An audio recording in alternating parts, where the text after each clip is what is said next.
Once upon a time, an incredible event unfolded, one that turned a long-held dream into reality. My sister-in-law, Kayla, and I found ourselves the recipients of an astonishing gift. A jaw-dropping sum of around $750 million and control of our very own company.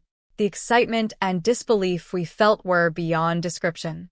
As we celebrated, the news of this unexpected windfall quickly spread among our colleagues.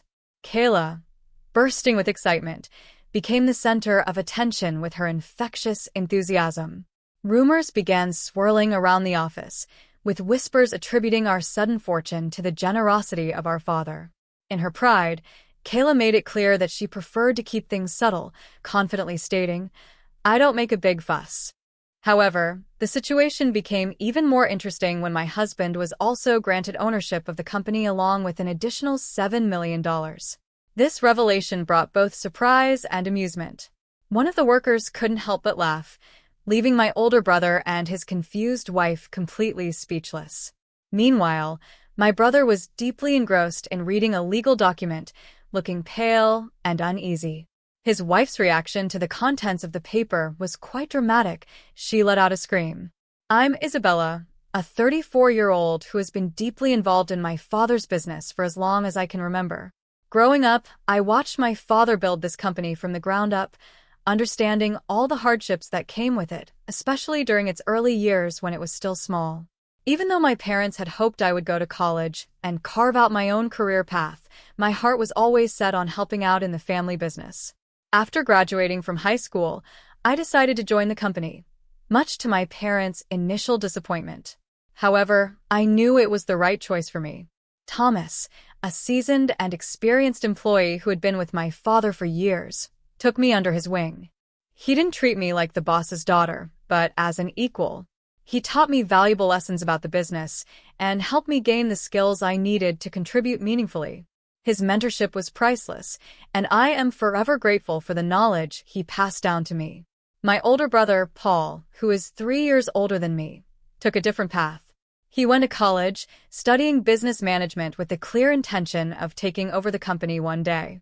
He had always dreamed of being the future leader. His friends admired him, assuming he was destined for an easy life as the next boss of the family business. Sometimes, they would question him about whether there would be any rivalry between him and me, given our roles in the company. However, Paul always reassured them, saying I wasn't interested in wealth or luxury, and that I preferred to work quietly in the background. Paul was married to Kayla, a woman who loved the finer things in life. He indulged her desires, buying into the idea that living extravagantly would somehow boost his chances of becoming the boss. However, whenever Kayla and I met at family gatherings, she would often make sly comments, mocking me for not fitting the image of a typical boss's daughter. She seemed to take pleasure in pointing out how different I was from her lavish lifestyle, while I remained content with my simpler, quieter life. I firmly stated that material things didn't define my happiness. However, Kayla couldn't understand my perspective and pitted me, thinking I lacked the wisdom to manage wealth properly. My brother quickly joined in, agreeing with her point of view. He acknowledged that I was still learning the ropes in the company, and while I admitted I didn't have all the answers, my brother wasn't kind about it. He criticized me for not being confident enough, stressing that in business, projecting authority was essential to earn respect from others. Despite their criticism, I stood my ground. I calmly pointed out that in our family, only my father and I held real positions of authority within the company. My brother and Kayla's opinions didn't bother me too much because my mother stepped in to reassure me. She reminded me that I was making a positive difference in the company, and my father agreed, though my brother and Kayla were unmoved. They clearly didn't share our perspective and ended up distancing themselves from us for over a month. It was obvious that they were upset by our differences in opinion. During that difficult time, I reflected on the situation and told my parents, Paul and Kayla can say whatever they want. It didn't affect me much, especially as they continued living their extravagant lifestyle. They would dine at the fanciest restaurants and take lavish vacations, doing their best to maintain the illusion that Paul was the rightful heir and future president of the company. While they were busy with that, my father remained focused on expanding the business, pouring all his energy into making it grow. Then one evening, everything changed. My father started complaining about severe chest pain. Worried, I immediately urged him to rest and promised to call an ambulance. As he struggled, he pointed toward a drawer and whispered, "There's a letter for you in there. If anything happens to me, read it. The rest is for the lawyers." Tragically, before the ambulance could even arrive, my father lost consciousness and never woke up again. He passed away, leaving us devastated.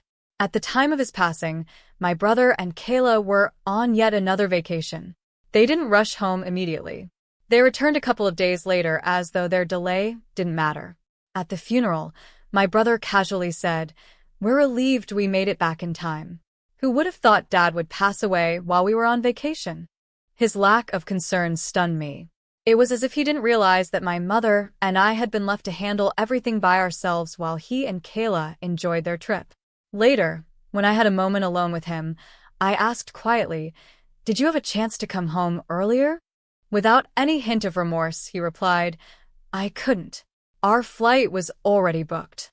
His attitude was cold and dismissive, showing no regret for not being there when our family needed him the most. Soon after, my brother addressed the employees of the company. Standing proudly, he declared, "Thank you all for your help. From now on, you can trust me to take over my father's position in a good way." Kayla chimed in, praising his dignity and expecting everyone to admire him. Their behavior arriving late, acting like nothing was wrong, and arrogantly assuming leadership left me frustrated and annoyed. It was clear that Paul and Kayla were more interested in appearances and maintaining their lifestyle than in truly stepping up for the family or the business. Their lack of empathy, along with my brother's arrogant attitude, made me realize just how disconnected they had become from the true values that built our company in the first place. As I guided everyone to the meal table during the ceremony, my brother continued to act overly proud. He began criticizing the food, questioning its quality as if nothing was ever good enough for him. Trying to calm him down, I reminded him, "Mom and I already discussed and approved this menu. Everything's fine." But I could feel his arrogance growing. I decided to stand my ground, saying, "I don't need you telling me what to do. This is exactly why people don't really understand what it means to be a true president." My brother's confidence in himself quickly turned into bossiness as he started ordering the employees around, including Thomas, a long-time and well-respected staff member. Seeing this, I stepped in. "Paul, don't be so bold," I cautioned. "They aren't just employees. You need to show some humility and treat them with respect." I hoped to make him see reason, but my words didn't seem to reach him. My brother responded arrogantly, "These guys should respect me more. I'm the president now." Kayla, standing by his side, quickly backed him up. "That's right, Isabella. Stop arguing with Paul. He's the president of the company now, and if you don't listen, he can fire you. He has that power," she said, clearly enjoying the authority they thought they had. While this heated exchange was going on and they were making a scene, a man suddenly approached us. "Sorry to interrupt," he said politely. "Your father asked me to handle the inheritance matters." It was the lawyer my father had hired before he passed away. I remembered my father mentioning this lawyer before, and I realized that he had carefully planned for this moment, thinking ahead about what would happen after he was gone. As soon as the lawyer started talking about the inheritance, both Paul and Kayla's faces lit up with excitement. They eagerly welcomed him, smiling broadly, ready to get things done quickly. Kayla especially seemed thrilled at the mention of money. "Isn't my father's inheritance worth $750 million? Paul asked, with tears welling up in his eyes. The amount sounded like a fortune, and Kayla was practically glowing with excitement. $750 million. That's so much money, she exclaimed. Owning a company with that much wealth is like living a dream. The employees who overheard this began whispering amongst themselves, clearly intrigued by the amount. Sensing the moment of importance, Kayla stood up proudly and announced, "Everyone, be quiet. This is the moment when the company and the $750 million officially pass to Paul." But just as she finished her proud declaration, one of the employees couldn't help but laugh. There was an awkward pause as my brother grabbed hold of the will and started reading it out loud, eager to confirm his new wealth. But as he read further, his expression changed. His face, once filled with pride, now turned pale with shock. Kayla, standing beside him, was confused as she watched his reaction. It didn't take long for the truth to hit him. According to the will, the entire company, everything my father had worked so hard for, was to be passed down to the oldest daughter. Me, Isabella. My brother stared at the paper in disbelief. He was silent at first, but then he began shouting, "This can't be true. This has to be a mistake." In a calm, serious tone, the lawyer stepped in, saying, "This is a legally valid will. There is no mistake." My brother's voice grew tight and strained as he tried to process the shocking reality that everything had gone to me, not him. "I don't care about this," my brother shouted, his frustration clear. "How can Isabella be the president instead of me? Maybe Dad was just getting old and confused." The lawyer, trying to stay neutral, added, "It's possible your father's judgment wasn't entirely clear. A will made by someone who isn't thinking straight might not hold up in court." Hearing this made my heart ache. I couldn't stay silent anymore. I couldn't let my brother and Kayla insult our father, a man who had always been fair and thoughtful. Even though they were family, I couldn't allow them to tear down his good name like this. The idea of my brother becoming president seemed completely unthinkable to me. He had never shown the dedication or commitment required to lead the company. My words seemed to enrage him even more. "What are you saying? Are you implying I'm not good enough to be president?" he demanded, his voice rising. Without hesitation, I replied, "You're right. How can you lead a company when you've never really contributed to it? You haven't put in the effort. You don't understand what it takes." "Don't be ridiculous," my brother shot back angrily. "Kayla and I even built a huge house fit for president. We went to great lengths to make me look like the future leader." I couldn't help but respond. "By building a mansion? By spending money on fancy restaurants? That's not how you lead, and it certainly doesn't help the company's image. Sure, money is important, but it's not everything. And let's not forget Dad paid for most of that house and your extravagant lifestyle." Paul's face flushed with anger. "How would you know all that?" I explained. "Before he passed away, Dad left me a letter. In that letter, he outlined everything, how much he had spent on you and Kayla, and that it would count as your gift during his lifetime. So, according to the will, your share of the inheritance is practically nothing." Kayla's eyes widened with shock as she realized what this meant. "Wait a minute, are you saying that the $750 million inheritance has already been spent? That doesn't seem fair if we're getting so little from it."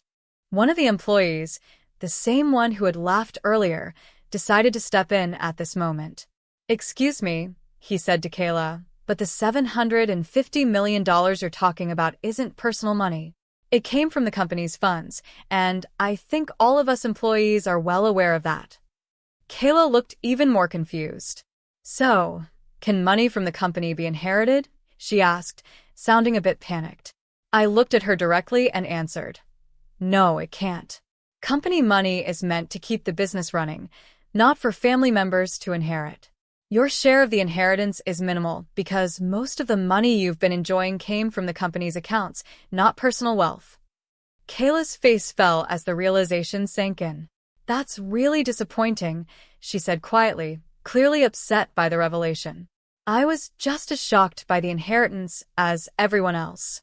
$750 million, it was a staggering amount.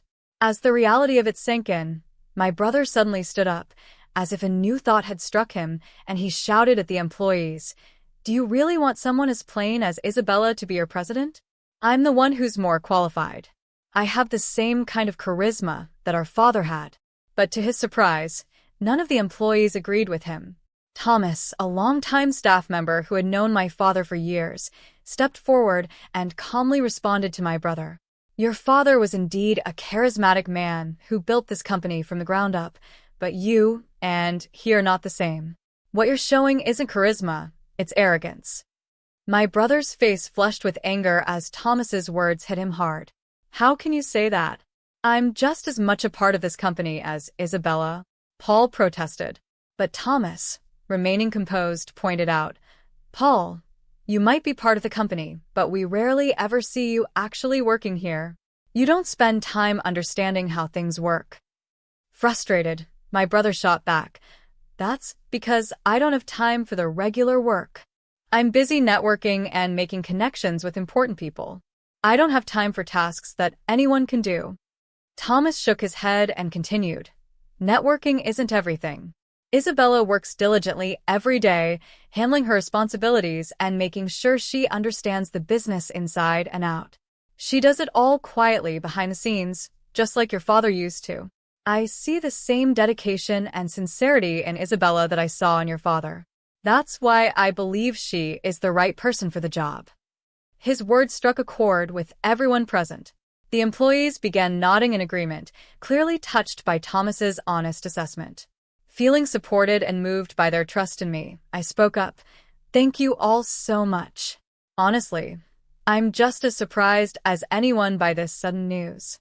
But having seen my father's hard work and dedication over the years, I care about this company just as much as he did and just as much as all of you do. I'll need your continued help to keep it going strong. The room erupted in warm applause, and I bowed deeply, grateful for their support. With newfound confidence, I added firmly, every one of you here is an important part of this company. You've all contributed to its success, and anyone who ignores your efforts is not fit to be an employee, let alone the president. And yes, even the president can be fired if they're not doing their job. My brother's face turned red with frustration. What are you even saying? I'm your brother, he shouted, clearly irritated by my words. I looked at him steadily and replied, I mean exactly what I said. You even mentioned earlier that if you became president, you might fire me. Paul was furious. How can you say this? I'm family, he exclaimed, unable to believe what was happening. But I stayed firm. Family or not, I can't keep someone on the payroll if they're not doing their job. That includes you. This is ridiculous, my brother yelled, looking around the room in desperation, hoping for someone to back him up. But the employees, who had once been loyal to our father, simply stared back at him with cold, unsupportive expressions. It was clear he had no allies left. Realizing he was alone, my brother and Kayla left the room, their heads hanging low. After that day, Paul lost his position at the company.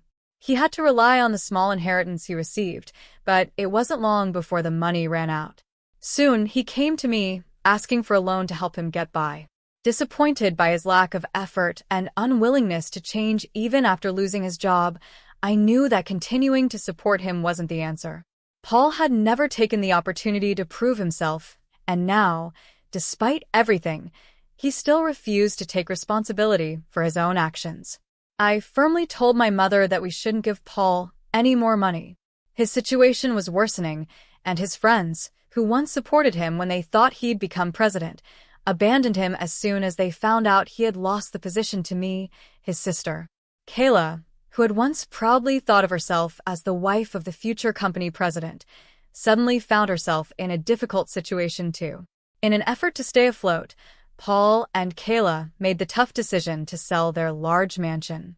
The money from the sale helped them sustain their extravagant lifestyle for a while, but without any steady income, their savings quickly ran out. As time passed, they found themselves with nothing left to sell and no way to cover their living expenses. When they tried to find work, they struggled because neither of them had the necessary experience. Paul eventually managed to secure a part-time job at a convenience store, a position far beneath what he was used to. It was a hard adjustment, and he often faced criticism from younger employees who had more experience in that type of work than he did. For someone who once believed he was destined to lead a company, it was a humbling and challenging experience. Kayla's life also changed drastically. She could no longer stay at home as a full-time housewife. With no other option, she joined a group of part-time housewives and took a job as a cashier at a local supermarket. She worked long hours from morning until night, earning a modest salary each month far less than the life of luxury she had once enjoyed.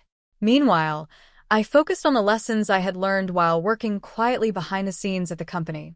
I applied those lessons to help the business grow and thrive. With Thomas's help and the support of the other employees, we worked together and led the company towards steady growth. Ironically, my brother's downfall seemed to bring the employees closer together, strengthening the unity within the company. I made a promise to myself and to my mother that we would continue to expand the business. Our shared goal was not only to keep the company successful, but also to bring joy and honor to my father, who is no longer with us. We wanted to make him proud, knowing that everything we did was building on the legacy he had worked so hard to create. Though Paul's life had taken a difficult turn, and he and Kayla struggled to adapt to their new reality, I remained focused on the future. With my mother by my side and the support of our loyal employees, I was determined to lead the company toward even greater success, honoring my father's memory every step of the way.